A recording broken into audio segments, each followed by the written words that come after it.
যারা অ্যাস্ট্রোলজিকে প্রফেশন হিসেবে নেবেন, অ্যাস্ট্রোলজি করবেন, জ্যোতিষ চর্চা করবেন, জ্যোতিষবিদ্যা শিখবেন, জ্যোতিষ মনস্ক মানুষ, তাদের একটা বৈদিক জ্যোতিষ পড়াশুনো বা কেপি জ্যোতিষ পড়াশুনো বা সংখ্যাতত্ত্ব পড়াশুনো বা বাস্তুবিদ্যা পড়াশুনোর সঙ্গে সঙ্গে হস্তবিদ্যা পড়াশুনোরও একটা ইচ্ছে জাগে এবং ইচ্ছে হয়।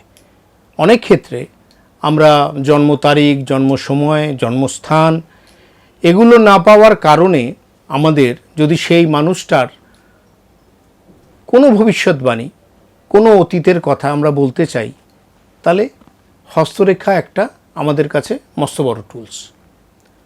তো আজকে আমি একদম প্রিলিমিনারি স্টেজে সাধারণ মানুষের বোধগম্য হওয়ার জন্য হস্তরেখার সম্বন্ধে কিছু বলবো। প্রথমত আমরা জানি যে চারটে তত্ত্ব দিয়ে আমাদের সব কিছু চলে। কি কি? অগ্নিতত্ত্ব, পৃথ্বীতত্ত্ব, বায়ুতত্ত্ব এবং জলতত্ত্ব। এই প্রত্যেকটা তত্ত্ব অনুযায়ী হস্তরেখা বা হাতের যে ডেসক্রিপশন সেটা কিন্তু আলাদা।